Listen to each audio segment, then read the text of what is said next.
It's time for Our Town on 94.9 and 99.1 The River. My name is Darren Swenson. Our Town, as always, brought to you by Decorah Bank and Trust. On the program this morning, a little later on, we'll be talking to Heather Homewood with the Allamakee County Veterans Affairs Office. Coming up this Saturday is the PTSD Awareness Walk in Walk On. Heather will tell us all about that. Recently, the Sunflower Discovery Center opened up on the child care end of things. Now, the Discovery Center itself will open up fully this fall, but the child care end of things is open, and we'll talk about that opening and what's left to do at the Sunflower Discovery Care Center in Decorah with Stephanie Fromm with Winneshiek County Development and Tourism. We'll get an update on what is happening, or in this case, probably what's not happening with the Lansing Bridge with the high waters along the Mississippi River.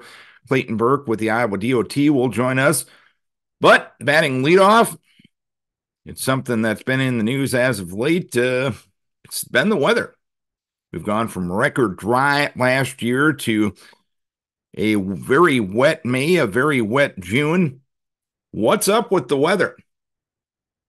And we'll talk to Mike Kurz. He is with the National Weather Service office in La Crosse. We did this interview on Monday, so some of the information is a little bit outdated, but the general topics of our conversation still relevant here on Thursday morning. Mike Kurz will be our leadoff batter on Our Town. It's brought to you by Decorah Bank and Trust, and you are listening to it on 94.9 and 99.1 The River. Having a conversation with Mike Kurz. He's with the National Weather Service office in La Crosse. And Mike, obviously, a lot of things going on weather-wise over the last week here in the tri-state area. First things first, last summer, we're talking about drought and record drought. This year, we're talking about record wetness. How does the transition from a weather perspective happen so quickly? Yeah, climate is one of those fascinating subjects. You think the weather changes from day to day so abruptly, but as we see these patterns we get in can change rather abruptly as well. So that makes it a challenge, not only from just a forecasting standpoint, but how do you deal with the longstanding drought that we were so used to for much of last year, going into such a wet pattern with its own impacts and really posing challenges for farmers who need to be in the fields and just flooding and things that we just weren't really used to a year ago. So yeah, the weather patterns and climate patterns can change abruptly, and things like that are something that climate scientists will be studying in the years ahead. Is there any big picture conclusion that you can explain to us on why we are in the pattern that we are in right now? We deal with the day-to-day weather impacts. So seasonal climate isn't really my Okay. specialty with that type of forecasting. But what I can tell you is it's not really going to change. It looks like over the next few weeks, we're just kind of in this continued busy pattern, active pattern, if you want to call it that, where we've got back to warmer than normal temperatures and these periodic bouts of rainfall that come through with seems like any disturbance that drops through the region, we end up with a lot of rain. Just kind of back in that, it seems unusual, but actually this is kind of more our norm, if you want to call it that, with last year was such an anomalously dry year that this just seems very wet, and certainly it is, but it's more typical that we have an active May and June in this part of the country here. So, rounds of thunderstorms, warm and humid conditions, that's actually pretty typical for our region. And I'm asking this question is basing on my own perception. That's always a dangerous thing. But when we go from last year to this year, how do we know what normal is anymore? Yeah, that's another thing with climate studies is that we look at a 30-year climate period, and that's how we determine what we call normal, if you want to refer to it as that. But it's pretty much just more or less an average of a 30-year period. So you look at the start of each new decade, you go back the previous 30 years starting at that new decade, and that's kind of what you average with some additional data analysis to get our climate normal period. So right now we're looking at 1981 to 2010 as our, 1991 to 2020 as our climate normal period. So over that 30 years, and you can see as you compare these 30-year periods, kind of how things change.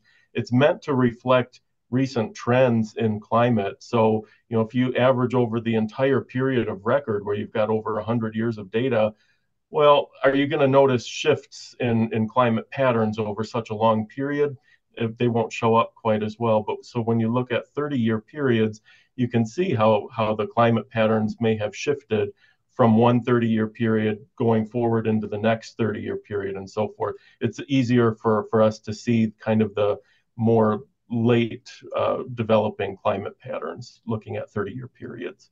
And with the amount of rainfall the area received last week, I believe 4 to 6 inches in many spots around the area.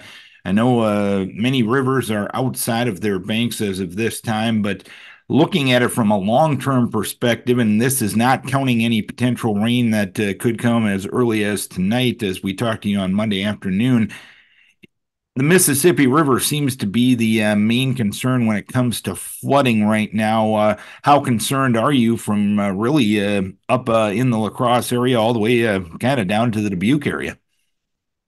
Yeah, the water levels are rising. Of course, the smaller tributaries, they respond very quickly to these bouts of repeated heavy rainfall. So actually, a lot of the tributaries in northeast Iowa, the upper Iowa, the Turkey River, the Cedar River, and so forth, those have reached their crest and they're starting to fall now. But as that water drains into the main stem Mississippi, all that water is just starting to create these gradual rises on the Mississippi. And so there's some points that are already in minor flooding, and we've got other points that are forecast to reach into moderate flooding territory as well along the Mississippi River. So there will be, over the next week to 2 weeks, there will be definite higher values on the Mississippi, higher river levels, and some flooding to contend with as well. So folks need to exercise extra caution, and especially if they live nearby those water flooding river tributaries, to be on high alert as these waters continue to rise. And you mentioned the smaller rivers, the Turkey, the Root River, the Upper Iowa River. They tend to react pretty quickly. They go up and go down pretty quickly. But the Mississippi River seemingly takes a while to go up and it stays there for a while. Why is that? Yeah, it's a very large basin to hold all this water, whereas these smaller tributaries, they have much smaller inlets for all the water from the headwaters and basin drainage getting into those tributaries. So they respond, small creeks, smaller rivers, they respond very quickly when we get a period of wetness, real heavy rainfall. But the Mississippi River, man, you're taking in all these tributaries in the area and all the way in points northward up to the tributaries, the headwaters, up through northern Minnesota. So that water takes a long time to route down the entire channel and get into our area. So all the drainage from these faster moving tributaries, it takes its time to get into the Mississippi basin. And so we end up with these more gradual rises and falls versus some of these real sharp, up and down trends that we see on the smaller rivers. I know some cities are across our area dealt with flash flooding with the amount of rainfall they dealt with in a very short amount of time over the weekend. Obviously, the flood warnings that you have issued for the Mississippi River seem some people have time to react at least to the rising river as of right now. What are some things folks need to keep in mind if they're residents or if they have property or they have loved ones near a river basin or a flood-prone area? What are some things folks need to know, knowing the fact that those rivers are going to be coming up this week? Yeah, if you live near a smaller river or creek, those respond very quickly to heavy water. And so those are more prone to flash flooding when we get repeated rounds of heavy rainfall. So you especially want to be on high alert if you live along or near one of those types of tributaries. And be ready to seek shelter, higher ground if needed. Certainly be ready to respond. For folks that live along near the Mississippi, where the water levels rise much more slowly, you have a little extra time. But of course, the impacts are more likely to come. There's usually higher uncertainty with how high the water is going to crest on these smaller, fast responding rivers, whereas there's greater certainty that we deal with in the Mississippi just because it rises and falls so gradually. So we have a very high confidence in certain points reaching flood levels through this week into next along the Mississippi, and just take your normal precautions. And watching the forecast is especially important. You can go to weather.gov to get the river forecast information for where you live so you can be ready and know how to respond properly. And of course, the weather tonight, seeing the threat of some severe weather, hail, damaging winds, a few tornadoes, as if we haven't dealt with enough here in the last week or two. When it comes specifically to rainfall, how could that affect area rivers and streams and creeks and the Mississippi River itself? Yeah, so with this round that we're looking at coming in tonight, there's high confidence that we'll have a developing thunderstorm complex somewhere in the region. The sticking point is exactly where is that going to develop and then track. So that's going to have all the bearing on who gets the heavy rainfall out of this batch of storms, and potentially any severe weather, severe winds, and the other hazards, like you mentioned, hail and possibly a tornado. But it looks like wind and heavy rain will be the main threats with this round. So we're still determining exactly where we expect these storms to develop. The good news for Northeast Iowa is it looks like the greatest bulk of activity is more likely to occur further north and east.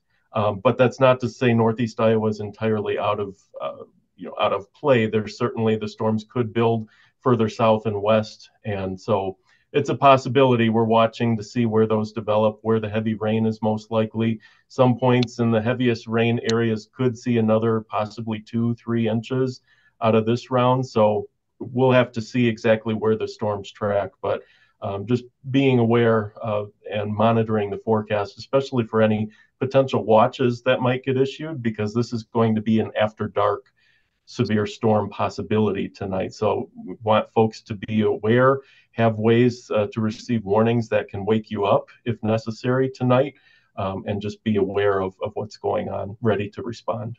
And I imagine with most of the area pretty saturated right now, any 2 to 3 inch rainfall, there's just nowhere for that water to go, right? Pretty much, yeah. The ground is very near saturated. So it looks like the bulk of the heavy rain is going to be kind of more impacting parts of southeast Minnesota and Wisconsin. So that's where we have another flood watch in effect right now. We'll be monitoring to see how the trends progress into this evening if we need to expand that flood watch further south into northeast Iowa. But definitely everyone should just be ready and aware of the weather situation tonight. All right, Mike, appreciate the time as always. And hopefully we won't have to talk to you too much this week, but I know you're always at the ready to inform the public because that's what you guys do very well. Thanks for the time this afternoon. You bet. Thank you. Mike Kurz with the National Weather Service office in La Crosse. Chatting here with Clayton Burke. He is with the Iowa Department of Transportation, working on the Lansing Bridge project. And we haven't had Clayton on for a while since the original bridge reopened. And Clayton, as for the project itself, obviously the amount of rainfall has affected a lot of people in the area over the last about month or so. And the Lansing Bridge project is no exception, I assume. Is that a fair way to put it? Absolutely, Darren. It's had a great effect on the contractor's ability to keep progressing on the construction project. There's quite a bit of the site that's actually underwater now, particularly the area where the contractor is building the new pier on the Wisconsin bank, and that makes it really difficult to get rebar and concrete in there and build a bridge. And is there anything that can be done with this high water regarding the project, or is everything kind of slowed down based on what the hand that Mother Nature has dealt you?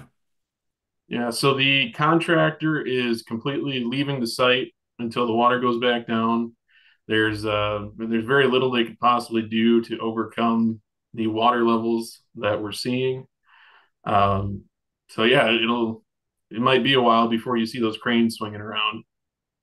And I know the last time we talked, things were pretty much going on schedule, and I'd imagine this will put things behind schedule. Can any idea how long behind schedule you will be, or is that pretty much up to the river level right now? Yeah, it all depends on when the river comes back down. So we're seeing about a week out, the river gauge is going to be over 16 and a half feet. And we need that to get back down to about 12 before we can keep working on the bridge again. And we've seen in the past when the Mississippi goes up, it goes up fast, but it stays there for a long time. So we might be losing weeks to a month of schedule time here. And once the river goes back down, will there be some cleanup and some readjustment to the area, especially around that pier you were talking about, before you can safely put workers back into that area? Yeah, there definitely will be some cleanup period. I'm sure there's a lot of mud and silt falling out of that water, covering the construction site. So that'll be another issue the contractor has to deal with before they can really get back into that good cycle that they were that groove that they had building the bridge. And I know a couple of weeks back you were planning intermittent closures on the previous bridge, and you hope to get that going last week, rescheduled it for this week. Well, Mother Nature kind of laughed at those plans. Will those closures take place whenever you get back going now, or what's the plan with that? Yes, as soon as we can get back working on the pier in the middle of the river, we'll expect to implement those closures again, and that's just to mitigate any interference between traffic creating vibrations in the bridge and the construction activity creating vibrations. We don't want those to combine together. And this might not be your total field of expertise, but as for the original bridge and the high water, is that safe as of right now? Or is there anything you need to keep track of or watch related to the current bridge related to the high water? I would say the existing bridge has experienced higher water than this, Okay. so the bridge is safe. We are still monitoring it with our construction monitors. Those don't just shut off, so we'll know exactly what the bridge is doing at all times. But I wouldn't have any concerns about the bridge and the water level. All right. Anything else the public should know as of this time on the new project, the current bridge, or anything else that's up your sleeve? Nope, just keep an eye out. Once that water goes down, we'll get right back at it. Get that bridge built. All right, Clayton, we appreciate you taking a little bit of time to update us on the Lansing Bridge project. Hopefully, you can get back to work sooner than later, but that's up to people with higher powers than me and you, and we appreciate you taking the time and giving us an update. Anytime, Darren. It's always a joy being on here with you. Clayton Burke with the Iowa DOT giving us an update on the Lansing Bridge project. Well, I meant to have this conversation a couple weeks ago, but I was on vacation and Steph had 86 million fires in the irons in the fire. And she got 4 kids and a husband, all that good stuff. She has a few minutes to talk to us now. Stephanie Fromm from Winneshiek County Development and Tourism. And obviously, the big news that came out earlier this month, the opening of the new Sunflower Discovery Center. I know you've worked on it quite a long time. A lot of people have been involved in that effort. How rewarding was it to see that center finally open? Yeah, it was pretty emotional, I will be honest. I'd spent a considerable amount of time there before they opened the doors, but it was pretty rewarding to be able to see the families and the children, and especially the staff, being able to walk into a place that they had only dreamed of for more than a decade. It felt pretty cool to be able to witness that. How long of a process was it overall? Because there's always, when it comes to these projects, when the idea gets publicized, but there's a lot of conversations that happen before that. How long of a process has it been from the initial idea to the opening of the doors earlier this month? Yeah, since 2019, I would say, from 18 to 19 was sort of like my learning year of, what is childcare? How does it work? There's so many different aspects to how a center operates, and probably not much different than an in-home too, but just capacity per classroom. You have to take into consideration the state requirements in terms of ratios. So one adult per X number of children, the food and feeding process, the in classroom family style dining. I mean, there was just so many different things that I had to sort of wrap my head around. And then just like the financial component of that. So it's like, how do you make money in a childcare center? How do you break even? And so I took that year to sort of educate myself and talk to as many people as I could. And then at about 2019, we had gotten a grant that sort of helped pay for time for like the business plan, financial feasibility study, and then just general architectural designs and layouts. So I would say since 2019, specifically, that's when more community members got involved, and we sort of spearheaded it as a community project. And of course, it's been open, I think, for about a week and a half, 2 weeks now. What are the early reviews? People are pretty excited. I think, as with any sort of new building, you have new routines. And so I think they're still getting comfortable in, just what's going to be available at what time and scheduling and stuff.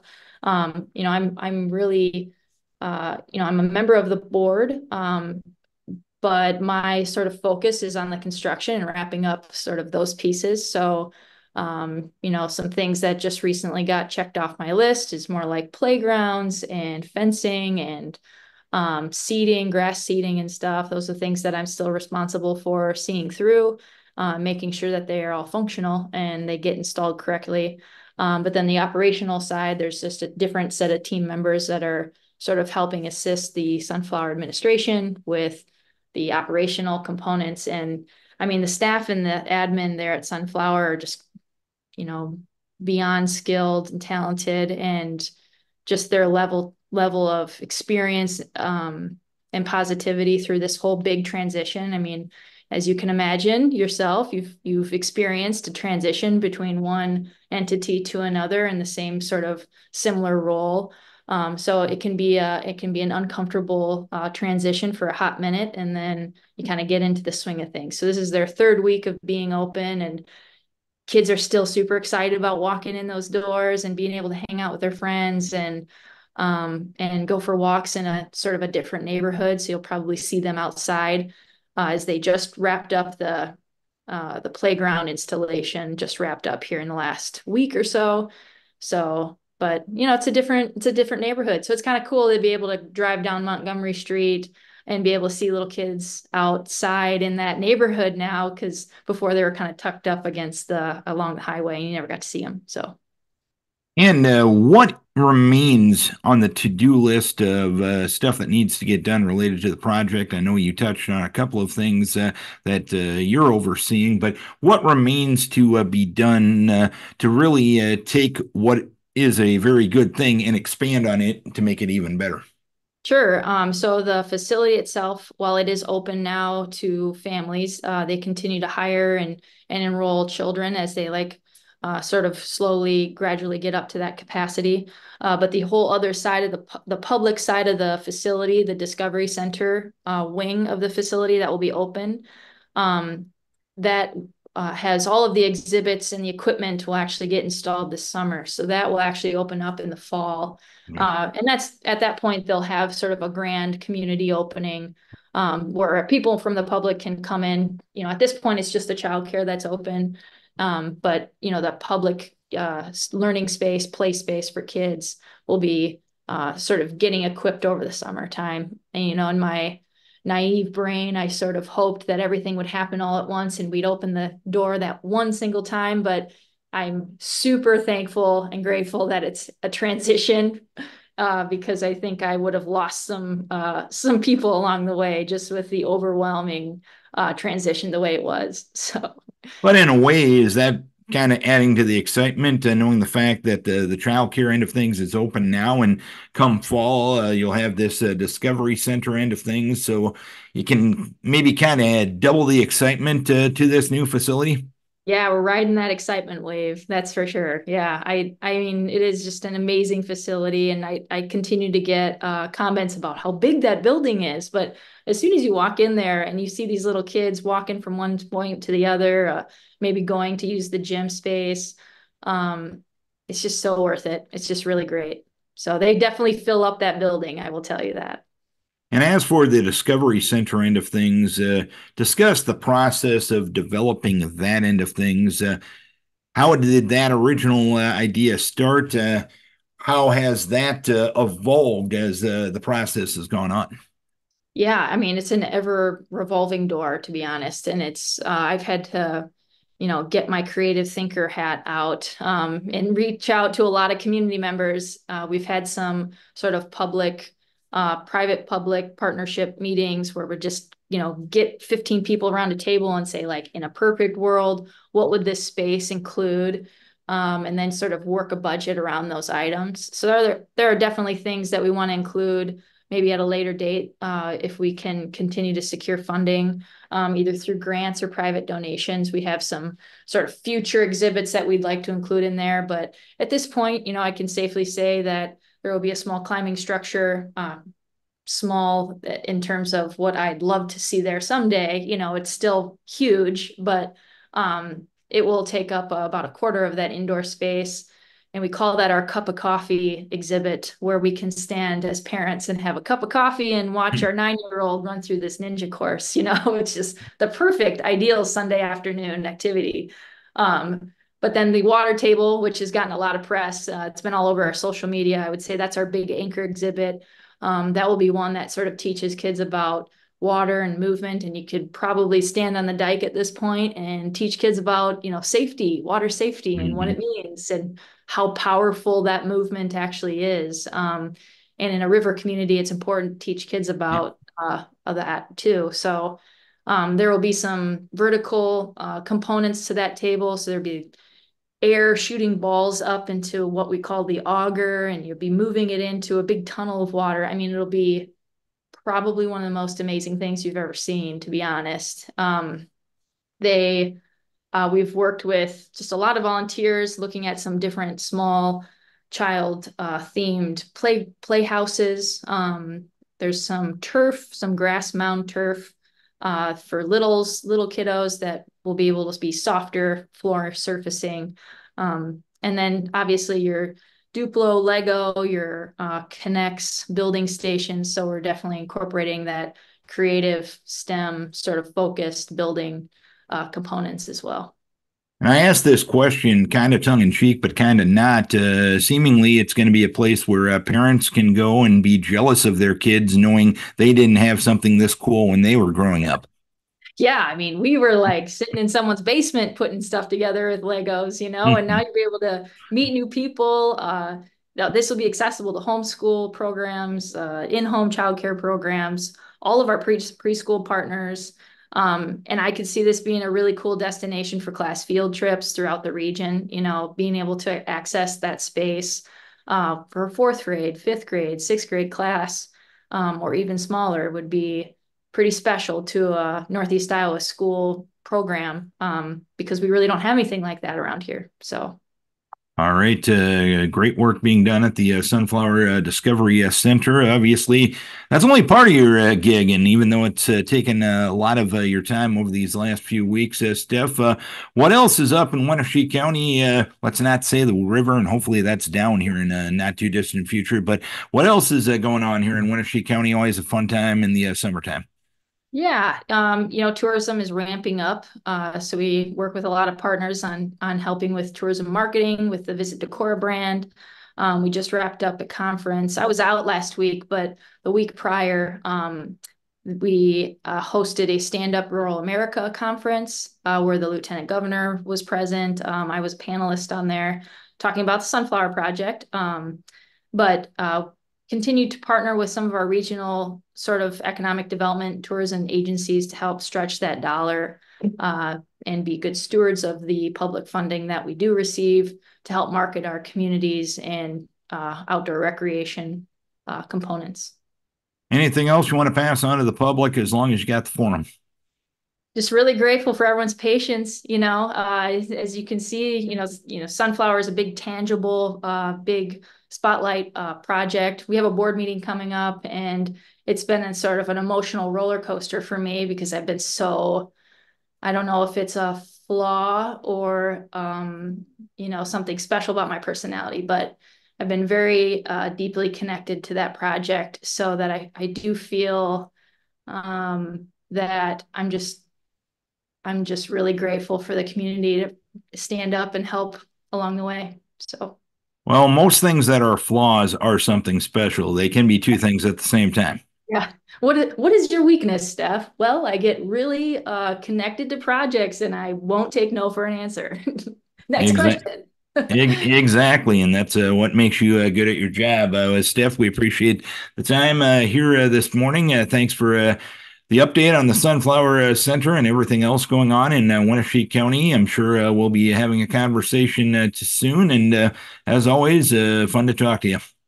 Thank you so much. Steph Fromm, Winneshiek County Development and Tourism. Having a conversation this morning with Heather Homewood. She is with the Allamakee County Veterans Affairs Office, and coming up this Saturday will be the PTSD Awareness Walk. And Heather, just tell us in general about the event coming up on Saturday. Give us the details.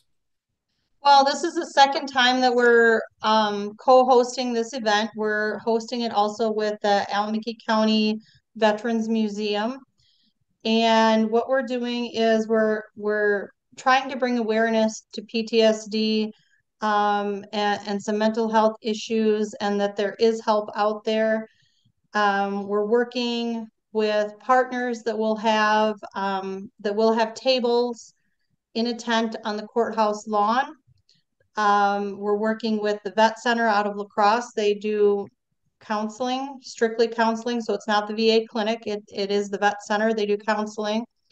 We're working with the VA clinic out of Decorah, and they will have a table as well. VMH will have a representative from the hospital, and the ambulance will also be available this year.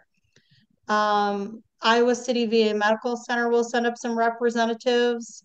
Friends of the Family, they do, they have different services for housing services. They also have victim services for victims of abuse, homeless, emergency shelter, and other assistance programs.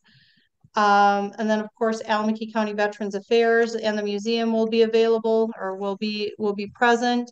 So our walk will start at the Freedom Rock in the Waukon City Park. This year we'll have an option for an extra loop to walk around a larger area in the park, and then walk from the Freedom Rock at the park down what would be Rossville Road and through the intersection up Allamakee Street up to the Allamakee County Courthouse, and see some of these representatives and talk to some of these representatives at our tent about services out there or how we can support other people. And some of this, we're saying that this PTSD awareness walk isn't just for veterans, it's for a lot of people. There's a lot of people that experience some form of PTSD, whether it be an abuse victim, somebody who was in an accident, it could be a first responder, it could be somebody who was in some sort of natural disaster like a tornado. There's a lot of individuals that may have experienced some sort of PTSD, and it's there to have individuals support and show resources. And I think when it comes to the issue of PTSD, I think it's one of many issues in today's society that many of us, including myself, think we know what it is, but if we're asked to define it, it would be difficult for us to do so. How is PTSD defined? How is it defined? Well, PTSD is, of course, the long form of it, post-traumatic stress disorder. And it's, without reading off a definition or anything, it's somebody's reaction to or how they respond to a traumatic event in their life. And some people have different ways with the coping with or dealing with later in life that trauma. So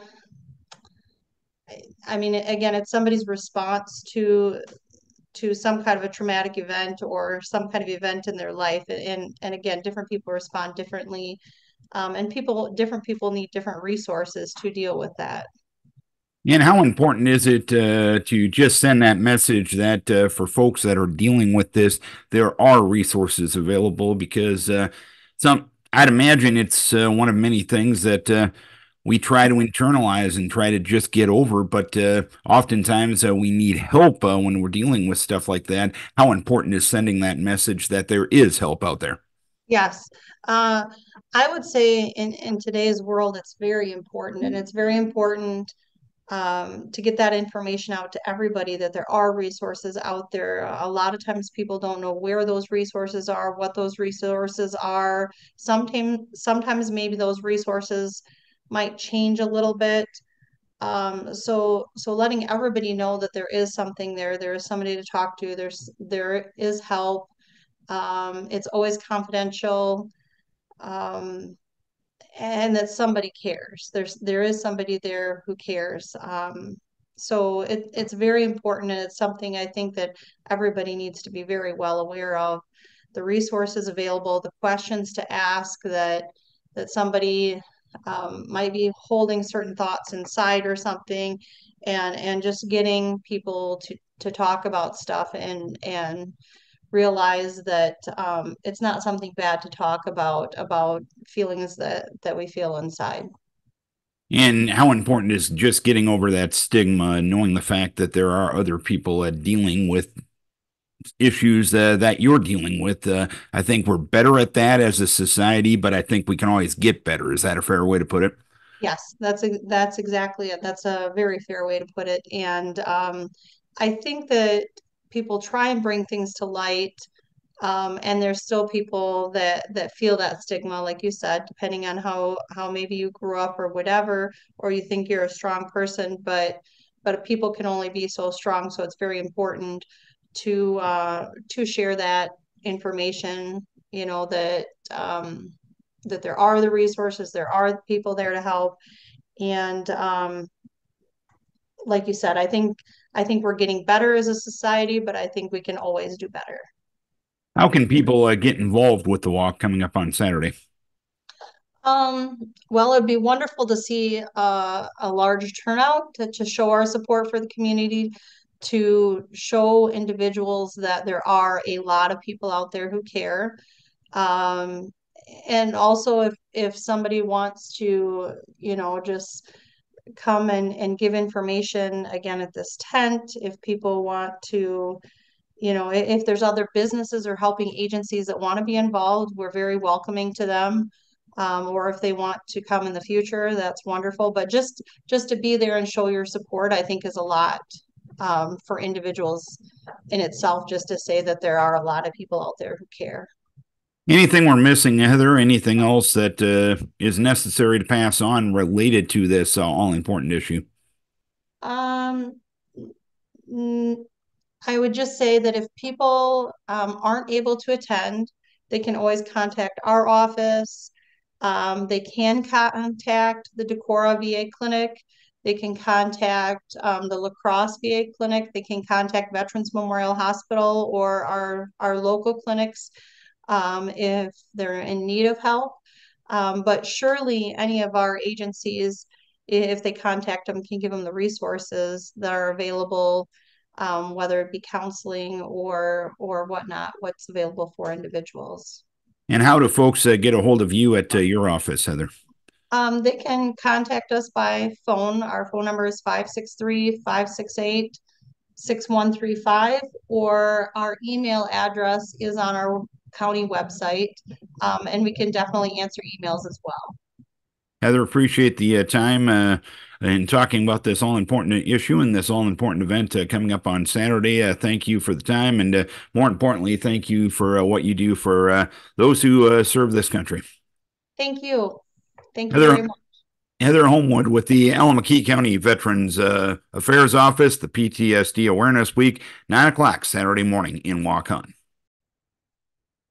Thank you to the 4 fine folks that took time out of their busy schedules to join us on Our Town this week. They include Mike Kurz from the National Weather Service office in La Crosse, Clayton Burke with the Iowa DOT with the update on the Lansing Bridge, Stephanie Fromm with Winneshiek County Development and Tourism, and Heather Homewood with the Allamakee County Veterans Affairs Office, the PTSD Awareness Walk coming up on Saturday morning at 9 a.m. Don't forget, we put these shows on YouTube each and every week. We realize you're busy. You can't quite sometimes find enough time to get in your radio or a streaming device at 9 o'clock on a Thursday morning, especially this time of year. You're busy. It's summer.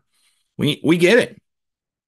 But we want to bring these interviews to you on your schedule. If you're out on YouTube, 6-27 Our Town program is a great way to catch up with the program. Also, we put the links out on our Facebook pages of all of our LA Communications radio stations. It's another way we do our best to keep in touch with you here at LA Communications. Thank you to our guests. Thank you to our sponsor, Decorah Bank and Trust.